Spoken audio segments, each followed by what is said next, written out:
being beautiful is not always about being natural. Hi guys, welcome to my channel. My name is Beatrice, and if you're not new here, welcome back. So for today's video, I want to review Skin, a Netflix it's a documentary on Netflix, and I think it was produced, and I don't know if it was directed by Beverly Naya as well, but I shall know it was produced by her. So the director of the documentary is Daniel F. Young. So the producer is Beverly Naya and the director is Daniel F. Young. And the documentary is about Beverly Naya traveling to Nigeria and, you know, exploring the impact of colorism in the society of Nigeria. I loved the documentary, to be honest. I really did. I love how they shot, you know, the documentary. So the production was nice. I felt like I was watching a YouTube vlog, kind of. You know those YouTubers that they really, you know, edit their vlogs as if it's a movie. Yeah, I felt like I was watching a very well put together vlog. I don't know if it's only me. Comment in the comment section if you guys felt like you were watching a vlog as well. So basically we're following Beverly Naya on her quest, I would say, like on her journey on accepting. Actually, she accepted it before the documentary. She's just explaining how, you know, she came about, you know, accepting her complexion. Basically, in the documentary, she gathered entertainers to give their perspective on colorism and to share their stories on how they came to accept their complexion and what they went through before they accepted, you know, how they look, and before understanding that black is actually beautiful. Especially the dark-skinned entertainers in this documentary. Diana Yekini was in this documentary. Let me tell you guys who was in this documentary. Netflix did not put who stars in the documentary, which is very annoying. And if you Google the movie, the movie doesn't have a Google page yet. So let me tell you guys. So Bobrisky is in the documentary, surprisingly. I was not expecting to see him in the documentary. Diana Yekini, Beverly Naya, Fino, Hilda Dokubo. I don't know if you guys know who she is. She's a very amazing Nigerian actress. There's this one, I don't remember her name, but she kind of annoyed me, Sha. I think she's a TV presenter. Let me check her. Okay, her name is Eku. I'm sorry if I didn't pronounce it correctly, but I think her name is Eku Edewo or Edewo, I don't know. But she was in the documentary, and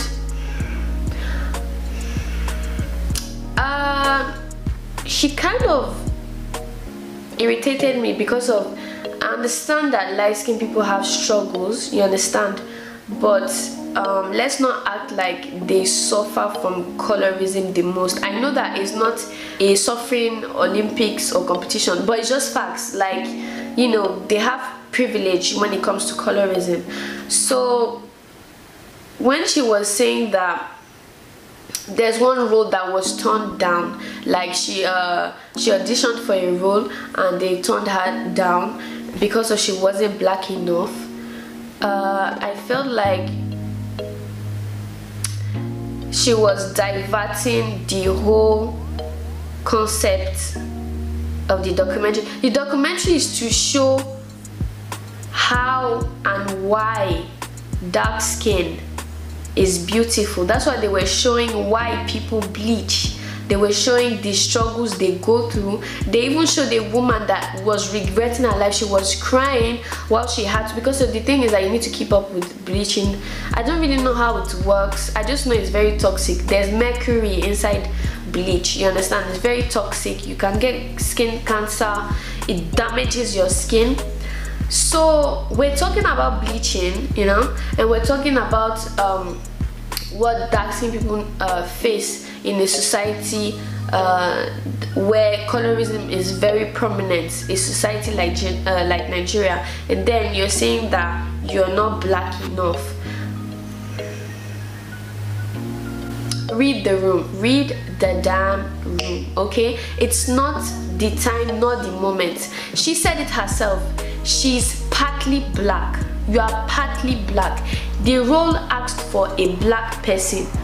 You still want to bring your head and audition for it. Of course they will turn you down. For example, if they're asking for a biracial girl to play a role with the phenotype, with the most common phenotype of a biracial person, because a biracial person can be dark skin as well, but for example, if they're looking for a half caste, sorry, not half caste, I know that is offensive to some people, they're looking for a biracial person that has the phenotype of the typical biracial person, which is light skin, curly hair and everything.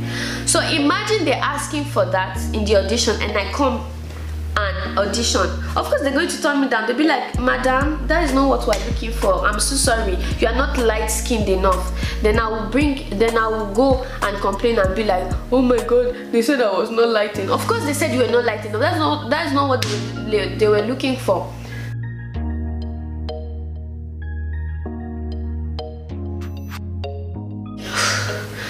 Pissed me off. I was like, what's the point? Why are you telling us this? This does not have anything to do with maybe you should be in a documentary about discrimination, because this documentary was mainly around colorism.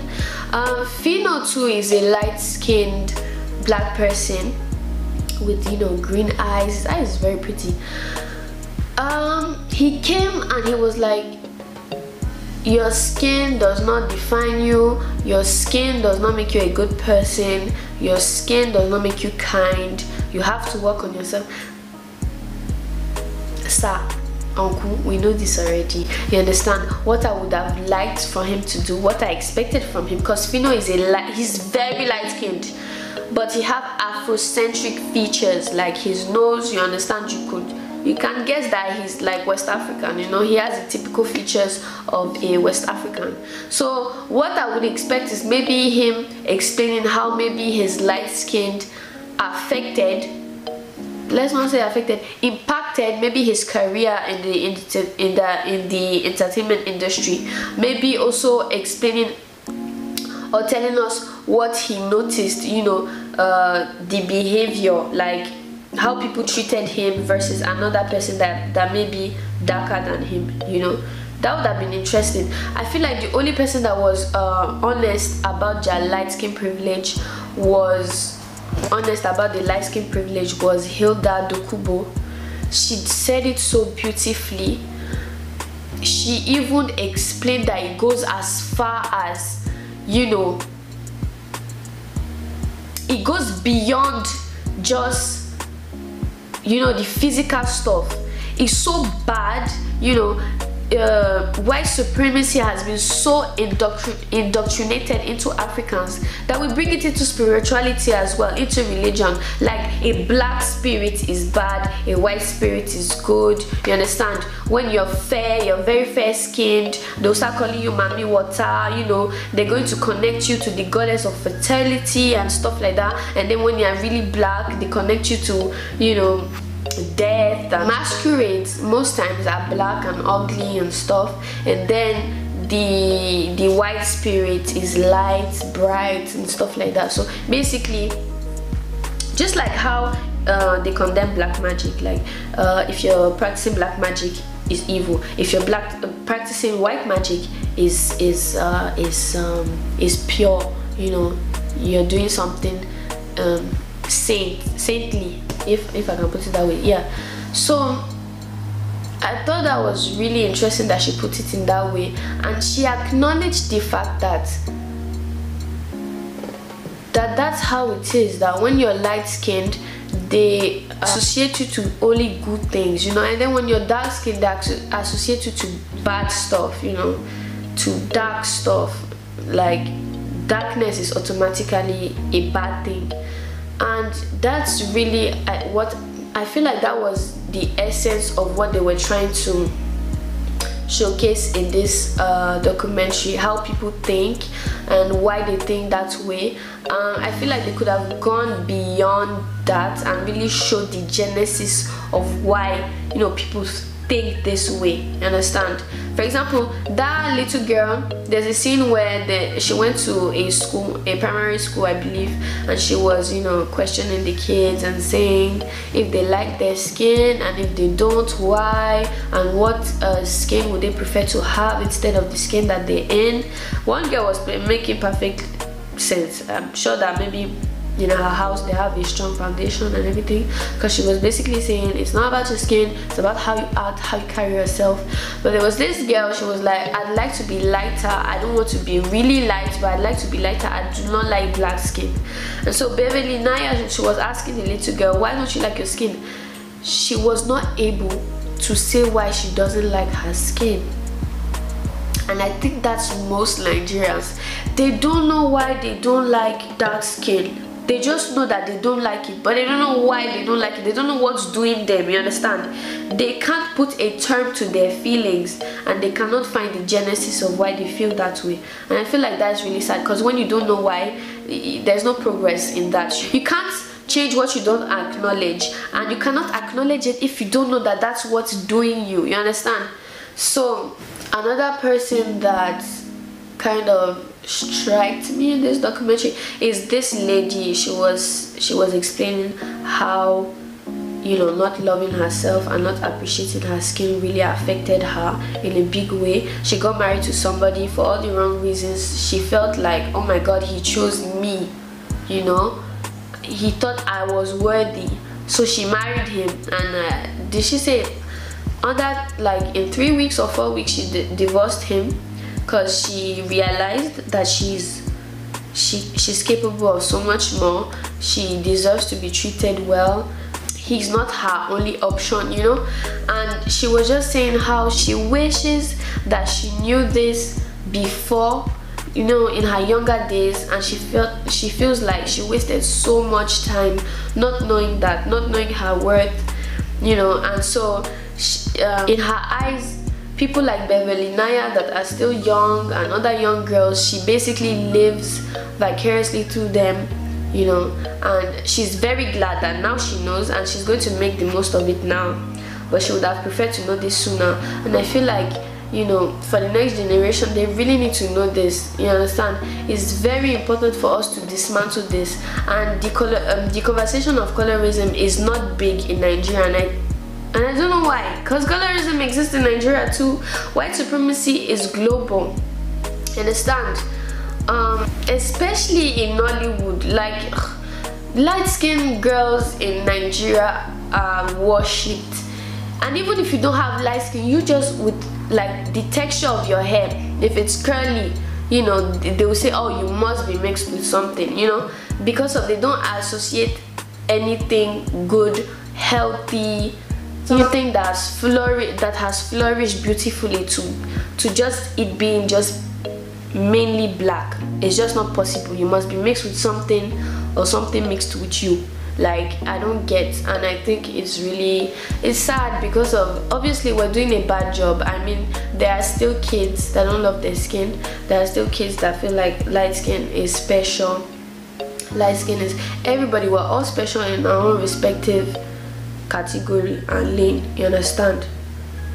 But no one is more special than the other, you get? So those are my thoughts, you know, about the documentary. Tell me if you guys have watched it. If you haven't, you should, because it's really nice. It's really informative. Yeah, I'll say that. Before I leave, I need to talk about I was going to close up this video without talking about Risky Bobo, Tani Bro Bobo, Bob Risky, the one and only. So, wait.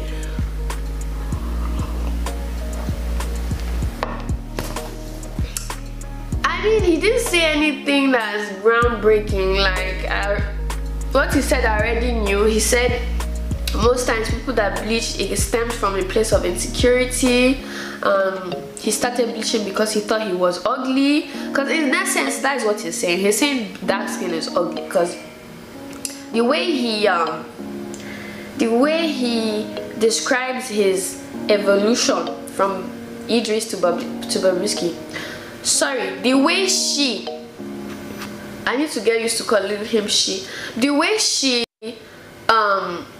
describes her evolution from Idris to Bobrisky is, I was ugly and now I'm pretty. So that says it all. You know, he attributes his beauty to his bleached skin, to his contact lenses, to his fake hair, to his clothes. Nothing from within, nothing natural. In fact, he said it himself that being beautiful is not always about being natural, which is, that's his own way of saying, that's his own way of describing beauty. So that's pretty much it. That's my review. Tell me what you guys thought. Please don't forget to like this video, subscribe if you haven't, and yeah, that's pretty much it. I'll see you guys in my next video. Bye.